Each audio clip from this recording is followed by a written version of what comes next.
तो साथियों, geography of India के लेक्चर 2 में आपका स्वागत है। इस लेक्चर में हम लोग बात करेंगे इंडिया के लोकेशन की। लोकेशन में एब्सोल्यूट और रिलेटिव दोनों लोकेशन की बात होगी। फिर हम लोग बात करेंगे एरिया, लेंथ एंड विड्थ की, जिसमें मेनलैंड और कोस्ट लाइन दोनों की बात होगी। इंडियन एडमिनिस्ट्रेशन की बात करेंगे, एडमिनिस्ट्रेटिव यूनिट्स की, जिसमें स्टेट्स और यूनियन टेरिटरीज की बात होगी।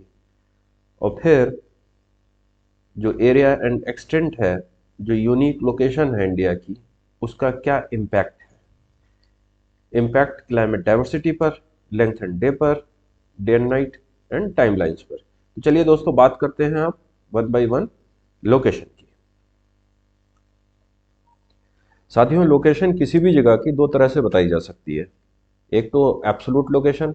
एब्सोल्यूट लोकेशन में जो आप बात करेंगे वो लैटिट्यूड और लॉन्गिट्यूड के माध्यम से करेंगे। जैसे हिंदी में लैटिट्यूड को हम अक्षांश कहते हैं, लॉन्गिट्यूड को देशांतर कहते हैं। दूसरी तरह से हम बता सकते हैं रिलेटिव लोकेशन। रिलेटिव लोकेशन का जो अर्थ है वो ये है कि in relation with another places. Okay, so पहले हम एब्सोल्यूट लोकेशन की बात करेंगे, और इसमें कहा यह जाता है कि India lies in the northern and eastern hemisphere. Bharat की जो स्थिति है वो उत्तरी और पूर्वी गोलार्ध में है, हेमिस्फीयर जिसे गोलार्ध कहते हैं। तो इसको देख लेते हैं। तो इस मानचित्र पर आप नज़र डालिए। देखिए, ये जो इक्वेटर की लाइन है, जिसे भूमध्य रेखा हम कहते हैं, ये इक्वेटर की लाइन है। वह सारे कंट्रीज जो इसके उत्तर में है वो उत्तरी गोलार्ध में है। वह कंट्रीज जो दक्षिण में है वो दक्षिणी गोलार्ध में। इंग्लिश में नदर्न हेमिस्फीयर कहते हैं और इक्वेटर के साउथ में सदर्न हेमिस्फीयर कहते हैं। ये तो इक्वेटर की बात हो गई, नॉर्थ एंड साउथ की बात हो गई। ईस्ट एंड वेस्ट जो है वो इससे चलता है प्राइम मेरिडियन, जिसे कहते हैं prime meridian. Prime meridian line 0 degree longitude. तो इसके अगर ईस्ट में है जो कंट्रीज, वो ईस्टर्न हेमिस्फेयर में आ जाते हैं, गोलार्ध में, पूर्वी गोलार्ध में। और जो वेस्ट में है वो वेस्टर्न गोलार्ध में आ जाएंगे। तो अगर ये क्वेश्चन आता है कि भारत की स्थिति जो है वो किस गोलार्ध में है, तो उत्तरी और पूर्वी गोलार्ध में भारत की स्थिति है। तो इस तरह का जो सवाल है, एमसीक्यूज, मैंने जो जिस जगह से संबंधित है एमसीक्यूज वो मैंने यहाँ आइकन्स बनाए हुए हैं। तो भारत की स्थिति के बारे में अगर क्वेश्चन ये है, जो आपके एसएससी का क्वेश्चन है 2003 का, India lies in the hemisphere, तो इसका जो सही आंसर है वो क्या है, A, northern and eastern hemisphere. You can see the map.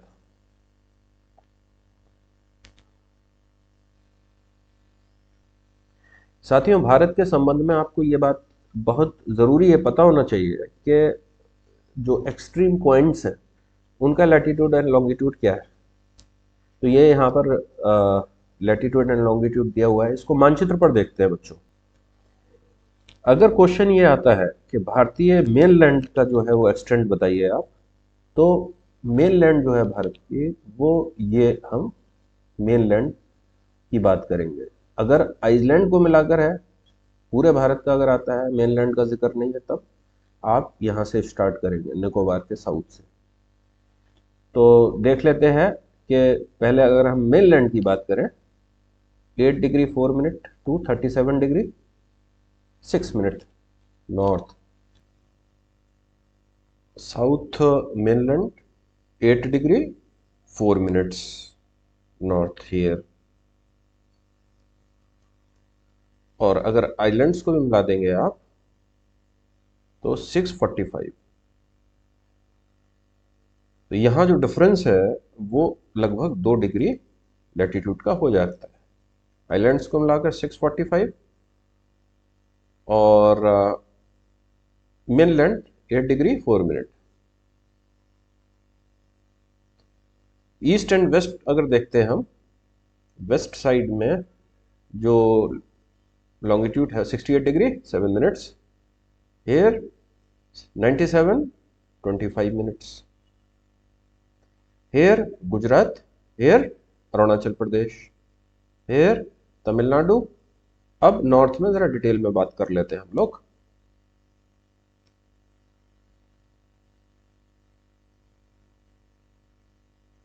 देखिए, नॉर्थ में जो है वो यहाँ एक मानचित्र का सहारा लेते हैं हम लोग। इस मानचित्र में जो आप अलग अलग रंग देख रहे हैं, इसमें जो ये बैगनी रंग है ये इलीगली पाकिस्तान द्वारा ऑक्युपाइड कश्मीर है। उसी तरह जो है ये जो गुलाबी रंग है ये इलीगली चाइना ने ऑक्युपाई किया हुआ है। और ये भी जो चाइना लिखा हुआ है यहाँ पर वो हिस्सा है जो कि पाकिस्तान ने चाइना को दिया हुआ है इलीगली। तो यहाँ चूंकि लैटिट्यूड की जो बात है वो इम्पोर्टेंट ये है कि जो हम बात कर रहे थे 37 डिग्री 6 मिनट नॉर्थ, ये इंडियन मेनलैंड का नदर्न मोस्ट पॉइंट है। जबकि जो सियाचिन ग्लेशियर का जो नदर्न मोस्ट पॉइंट है वो इंदिरा कोल है, that is 35 degree 39 minute. here 37, here also there is a difference of 2 degree latitudes। जहां से सियाचिन ग्लेशियर शुरू होता है ये इंपॉर्टेंट पॉइंट है NJ9842, ये जो है 35 डिग्री नॉर्थ से स्टार्ट हो रहा है। तो इस चीज को याद रखिएगा। साथियों अब हम लोग रिलेटिव लोकेशन की बात कर लेते हैं इन relation with another places, Bharat की स्थिति। तो उसमें अगर आप नीचे देख रहे हैं बच्चों, तो ये अगर देखें हम तो हमारे वेस्ट में अरेबियन सी है, ईस्ट में बे ऑफ बंगाल है, और साउथ में इंडियन ओशन। साउथ में क्या है? Indian ocean. और हिमालयाज जो है, या हिमालयाज देख नहीं रहते हैं, देख लेते हैं हम लोग। हिमालयाज जो है हमारी नदर्न बाउंड्री बनाते हैं। अच्छा, कंट्रीज को देख लेते हैं। वेस्ट साइड में जो है वो पाकिस्तान है और अफगानिस्तान है। ईस्ट साइड में जो है आपका बांग्लादेश है, म्यांमार है, भूटान नॉर्थ ईस्ट साइड में है, और नॉर्थ साइड में जो है चाइना है इधर ये, और साउथ में जो है वो श्रीलंका है। तो इस तरह से जो है हम लोकेशन की बात समझ गए होंगे। ईस्ट और वेस्ट, नॉर्थ टू साउथ जो है वो in terms of absolute and in terms of relative location. चलिए साथी अब आगे बढ़ते हैं हम लोग। यहाँ पर देखिए एनसीईआरटी में एक बड़ी इंपॉर्टेंट बात दी हुई है कि जो लैटिट्यूड एंड लॉन्गिट्यूड है वो लगभग 30 डिग्री कवर कर रहा है। ठीक है, 30 degree north to south and 30 degree east to west. लेकिन क्या रीजन है कि जो डिस्टेंस है वो ईस्ट वेस्ट में जो है वो कम है कंपैरेटिवली नॉर्थ एंड साउथ के। तो ये चीज हम इस मानचित्र पर समझेंगे। यहाँ पर जो है लैटिट्यूड और लॉन्गिट्यूड 1 डिग्री के अंतराल से दिए गए बच्चों। तो अगर आप देखेंगे ईस्ट, ये जो लॉन्गिट्यूड्स हैं इन दोनों के बीच की दूरी कम होते हुए नहीं देख रहे होंगे आप, और से देखिए इस पर। अगर आप यहाँ 0 डिग्री पर देखेंगे तो ये कंप्लीट स्क्वायर मिलेगा आपको। अगर आप और ऊपर बढ़ेंगे तो ये कंप्लीट स्क्वायर नहीं है बच्चों, ये एक रेक्टेंगल शेप में बदल गया है। रीजन क्या है? रीजन ये है कि जो आपके लॉन्गिट्यूड्स हैं, ये लॉन्गिट्यूड्स की दूरी तो एक ही जैसी है। यहाँ पर 1 डिग्री अंतराल से लॉन्गिट्यूड्स की दूरी एक बराबर है। लेकिन यहाँ जो है वो लैटिट्यूड्स की दूरी जो है जैसे जैसे आप ऊपर जाते चले जा रहे हैं वो बढ़ती चली जा रही है बच्चों, बढ़ती चली जा रही है। तो यही रीजन है कि नॉर्थ टू साउथ, मतलब लगभग 30 डिग्री होते हुए भी नॉर्थ टू साउथ की डिस्टेंस ज्यादा हो जाती है कंपैरेटिवली। ईस्ट टू वेस्ट में कोई चेंज नहीं आता है डिस्टेंस में। चलिए आगे टॉपिक की तरफ बढ़ते हैं बच्चों हम लोग। Area length and width. इस मानचित्र के माध्यम से हम लोग समझेंगे एरिया। तो इंडिया का जो एरिया है वो 3.28 मिलियन स्क्वायर किलोमीटर है, और इस 3.28 मिलियन स्क्वायर किलोमीटर में लैंड जो है वो 91% है, और जो वाटर है वो 9%। वाटर से मतलब क्या है यहाँ पर कि बहुत सारी झीलें हैं, नदियाँ हैं, तो वो उनको एक्सक्लूड करके 91% लैंड है, और वाटर जो है वो फिर 9% हो जाता है, जिसमें झीलें और रिवर्स वगैरह सब शामिल है। झीलें खासतौर से कृत्रिम और नेचुरल। तो यह एरिया जो है वो पूरे विश्व का ओशंस को भी मिलाकर कितना परसेंट है? 0.57%, मीन्स 0.57%, मतलब 1% से भी कम है। अगर पूरा विश्व मिला लिया आपने, ओशन को भी मिला लिया, समुद्र को भी मिला लिया, लेकिन अगर सिर्फ आप जो लैंड हेमिस्फेयर है उसकी बात कर रहे हैं, तब कितना परसेंट हो जाता है? 2.4% हो जाता है। तो इस दृष्टिकोण से भारत की जो स्थिति है विश्व में, वो 7वें स्थान पर है। सबसे बड़ा जो देश है वो रूस है, देख रहे हैं आप, रूस है। और यह देश ऐसा है जो यूरोप में भी है और एशिया में भी है। कनाडा जो है वो सेकंड नंबर पर है, that is 9.98 million square kilometre. Third number पर यूएस है, एंड फोर्थ नंबर पे है चाइना, फिफ्थ पर ब्राजील, ब्राजील हियर, सिक्स्थ पर ऑस्ट्रेलिया, फिर ऑस्ट्रेलिया के जो बाद है वो भारत है। The area is 3.28 million square kilometre. Bharat के बाद जो देश है वो है अर्जेंटीना। तो एरिया के नज़रिए से अगर आप देखेंगे तो इंडिया जो है वो इक्वल है किसके? यूरोप के, यूरोप के इक्वल है अगर हम रूस को निकाल दें तो। कनाडा का 1/3, रूस का 1/5, और दूसरी तरफ अगर हम जापान से कंपेयर करें तो जापान से भारत जो है वो 12 टाइम्स बड़ा है, 8 टाइम्स बड़ा है, सॉरी, और 12 टाइम्स बड़ा है यूनाइटेड किंगडम से। Here this is United kingdom. चलिए अब डिस्टेंस की बात करते हैं हम लोग। डिस्टेंस जो है वो north to south and east to west बात करेंगे बच्चों। नॉर्थ टू साउथ जो डिस्टेंस है वो इंदिरा कोल से लेकर कन्याकुमारी के बीच में है 3,214 किलोमीटर। तो अगर आप और ऊपर नॉर्थ से करेंगे तो ये हो जाएगी लगभग 3,414 के आसपास, ठीक है। लेकिन हेयर जो टेक्स्ट बुक में लिखा हुआ है दैट इज 3,214 किलोमीटर, और जो कि है Indira Col in Kashmir to Kanyakumari. East to west अगर आप देखेंगे तो वो डिस्टेंस है 2,933।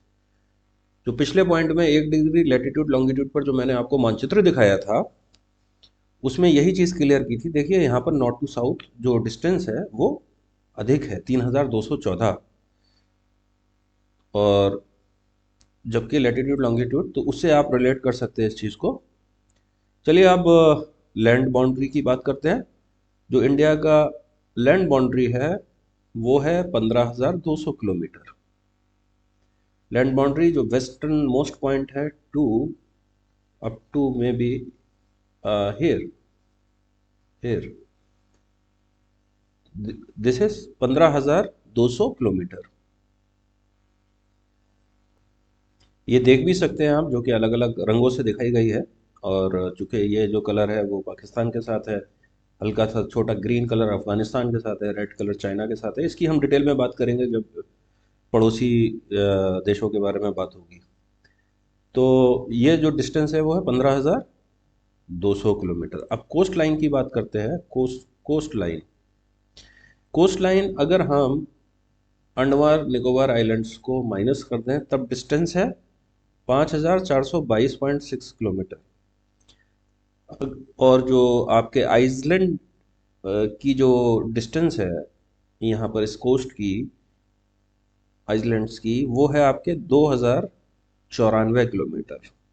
तो टोटल कोस्ट लाइन हो जाती है आपकी 7,516 मीन्स here this is 15 और this is total coast line is 7,516 kilometre.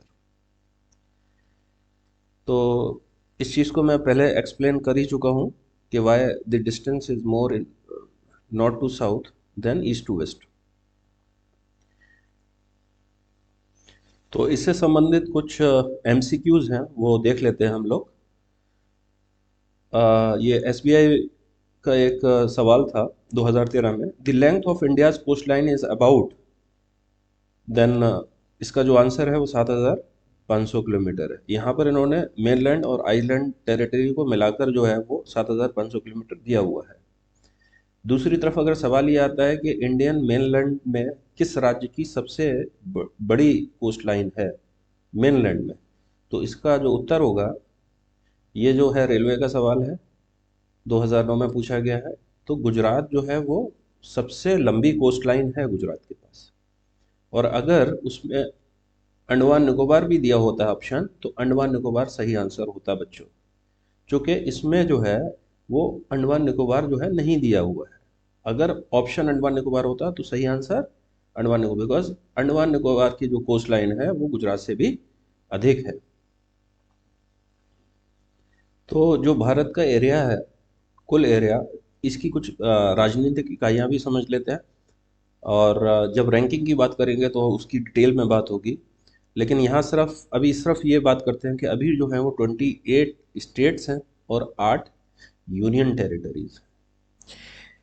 चलिए साथियों, अब जो इंडिया का एक्सटेंट है और इंडिया की जो लोकेशन है उसका क्या इम्पैक्ट है, इस पर हम लोग बात कर लेते हैं।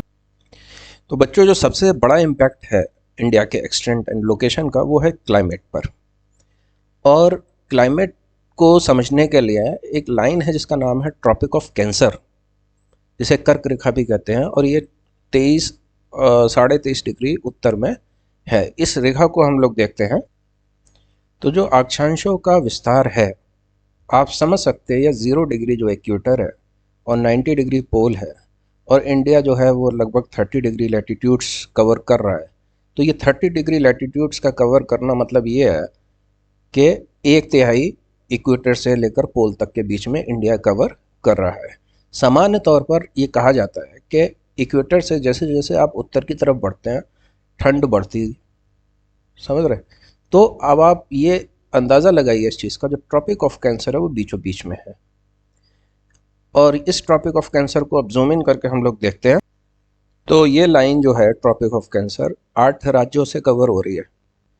इसमें है आपके गुजरात, राजस्थान, मध्य प्रदेश, छत्तीसगढ़,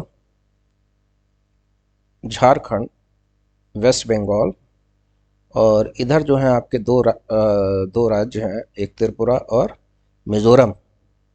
तो 8 राज्यों से इसका गुजर हो रहा है ट्रॉपिक ऑफ कैंसर का। तो इतना इम्पोर्टेंट क्यों है ये ट्रॉपिक ऑफ कैंसर क्लाइमेट के दृष्टिकोण से?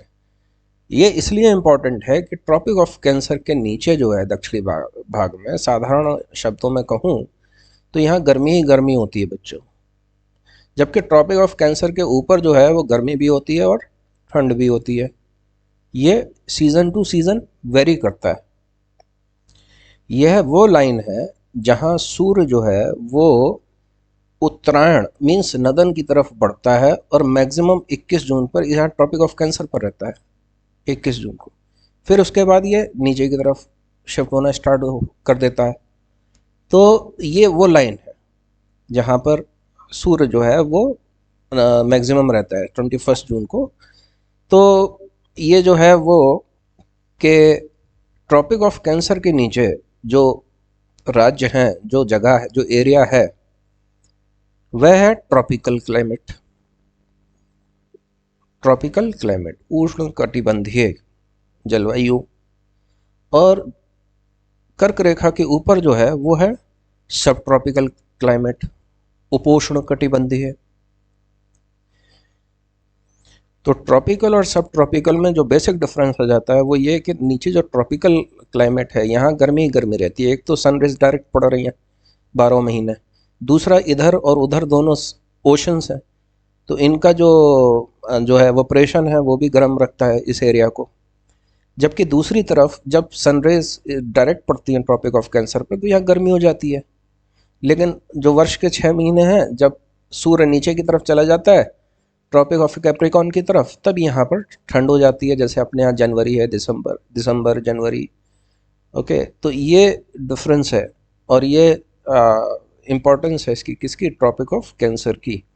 और ये जो लैटिट्यूडनल एक्सटेंट है यहाँ पर, इसका जो बड़ा इम्पैक्ट है वो हमारे क्लाइमेट पर होता है। इस चीज़ को समझने के लिए बच्चों इस मैप पर ज़रा गौर कीजिए। देखिए ये जो हरा रंग है ये आपका क्या है? सब ट्रॉपिकल क्लाइमेट है।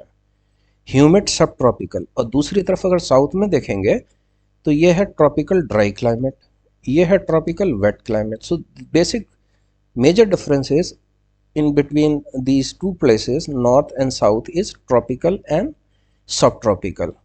चूँकि कॉन्टिनेंटल है तो जैसे जैसे आप ज़्यादा अंदर घुसते चले जाते हैं, ओशन से दूर होते चले जाते हैं, तो क्लाइमेट कॉन्टिनेंटल भी होता चला जाता है, ड्राई भी होता चला जाता है। तो उसी वजह से ये जो है अगर आप देखेंगे तो सेमी एरिड है, और अगर ये आप देखेंगे तो यहाँ पर जो है चूँकि वर्षा बहुत कम होती है इस जगह, कोई माउंटेन रेंज नहीं है यहाँ जो वर्षा कर सके, इसलिए यहाँ पर ये एरिड क्लाइमेट है।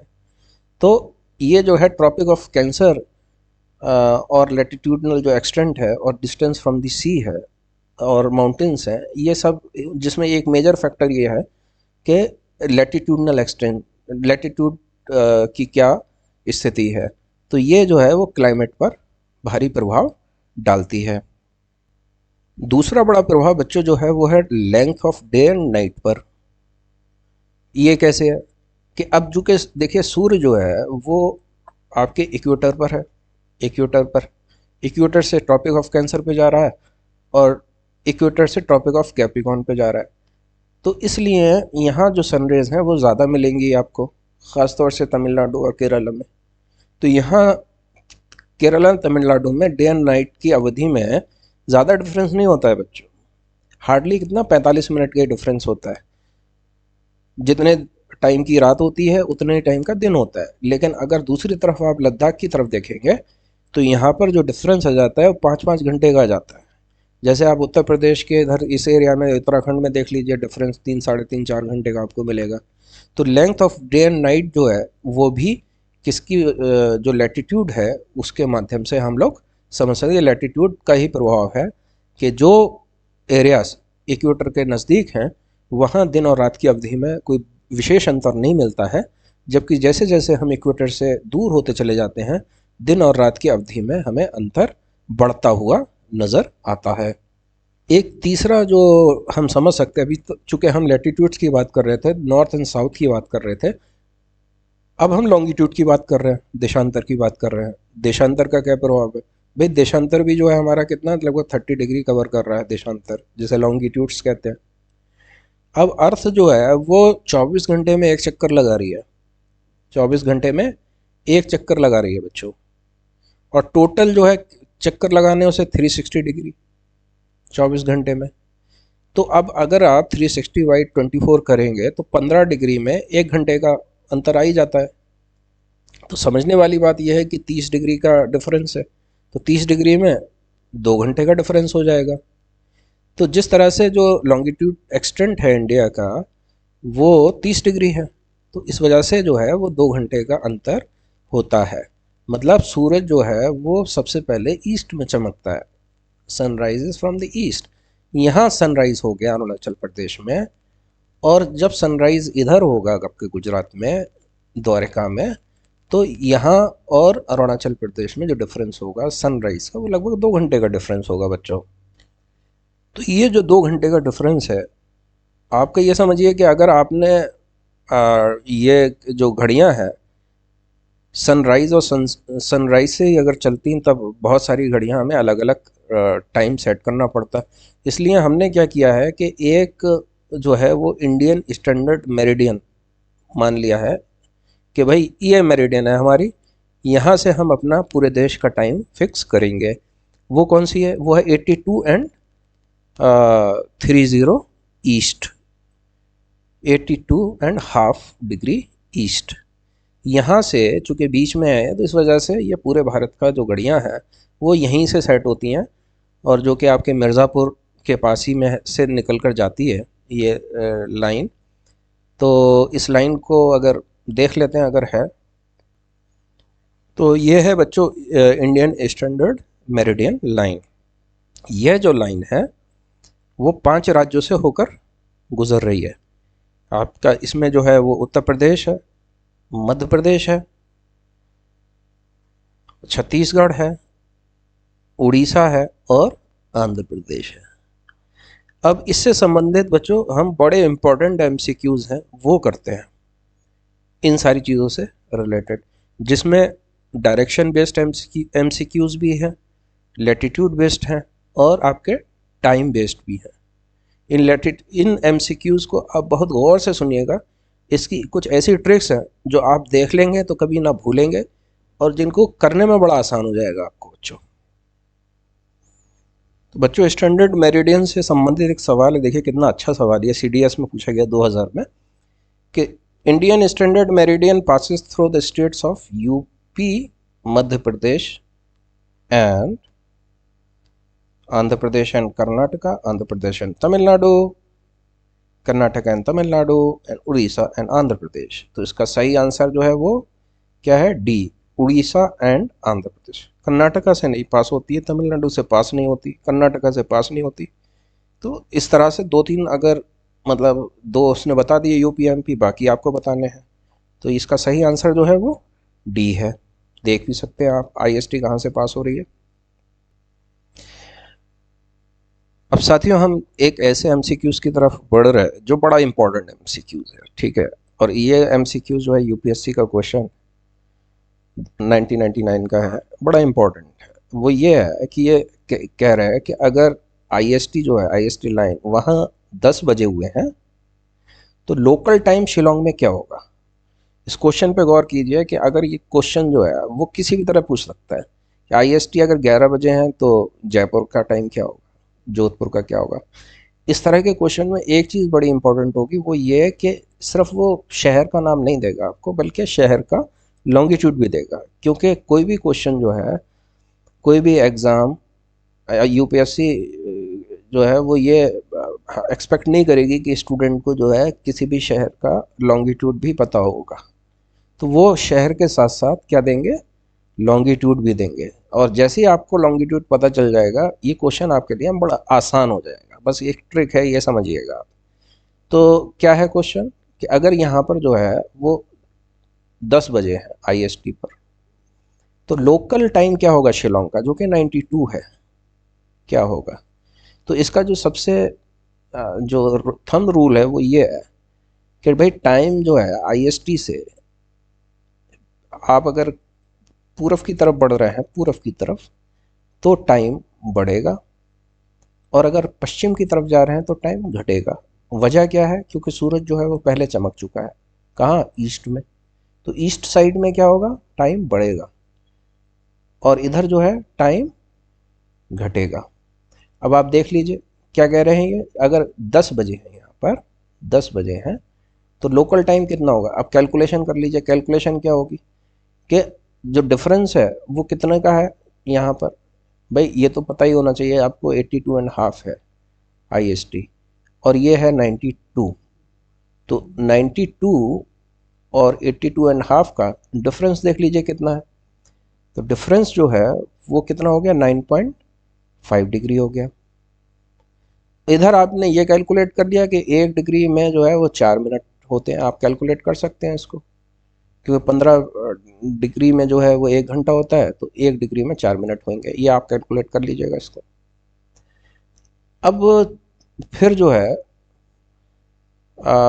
कितने डिग्री का डिफरेंस है, डिफरेंस है 9.5 डिग्री का, और हर डिग्री पर जो है वो कितना मिनट का डिफरेंस है, 4 मिनट का। कितने मिनट्स का हो गया फिर, 38 मिनट्स का हो गया। शिलोंग किधर है, पूरब में है, तो आपको टाइम बढ़ाना पड़ेगा। तो 10 में आप जो 38 है वो जोड़ दीजिएगा, आंसर हो जाएगा आपका 10:38 AM।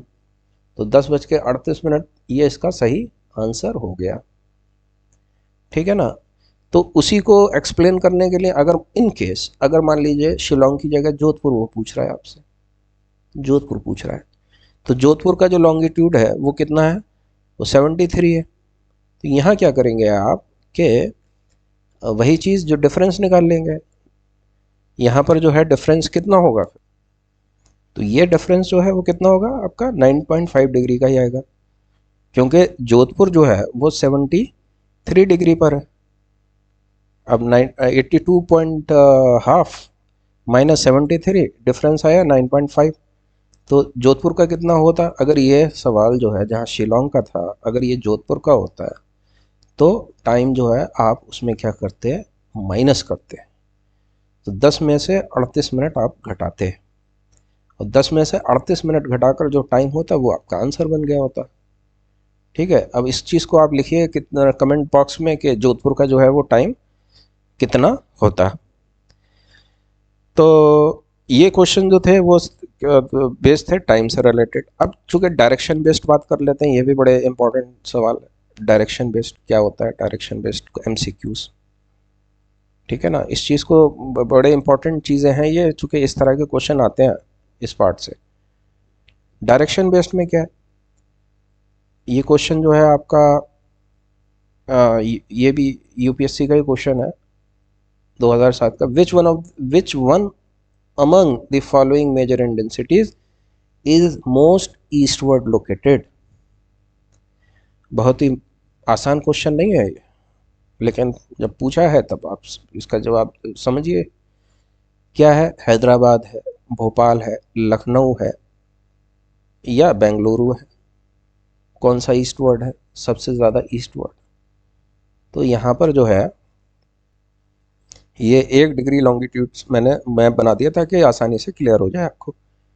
ये है लखनऊ। अब हैदराबाद देख लीजिए, हैदराबाद वेस्ट में हो गया, भोपाल वेस्ट में हो गया, बेंगलुरु भी वेस्ट में हो गया।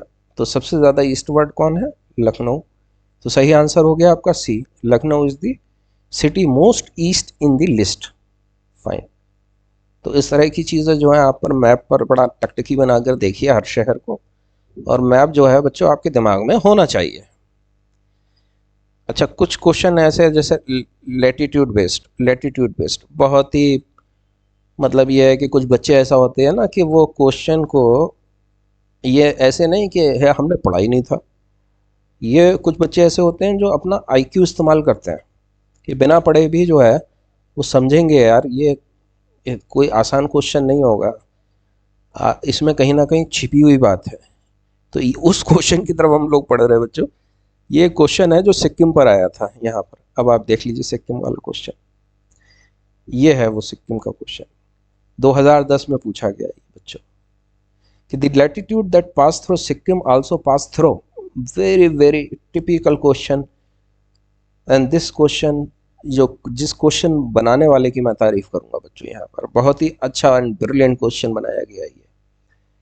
हमें क्या लगेगा कि भाई सिक्किम हिमालयाज में है, तो हिमाचल प्रदेश और जम्मू कश्मीर से भी ये लैटिट्यूड पास होता होगा। नहीं, हिमालय जो है एक आर्क बना रहा है बच्चों, आर्क। और जो सिक्किम से लैटिट्यूड पास हो रहा है वो हिमाचल और जम्मू से पास नहीं हो रहा है। देख सकते हैं आप, ये पास हो रहा है राजस्थान से पास हो रहा है, ये ना पंजाब से पास हो रहा है, ना हिमाचल प्रदेश से हो रहा है, और ना जम्मू कश्मीर से हो रहा है, ये राजस्थान से पास होता है। Salute, really I salute the question maker, this is a very brilliant question. तो इस तरह के एमसीक्यूज़ की हमने बात कर ली है, और इसी तरह से आप अच्छी प्रैक्टिस कर लीजिएगा। जगहों के नाम बदल सकते हैं, और लेकिन जो पैटर्न होगा वो कुछ इस तरह का होता है।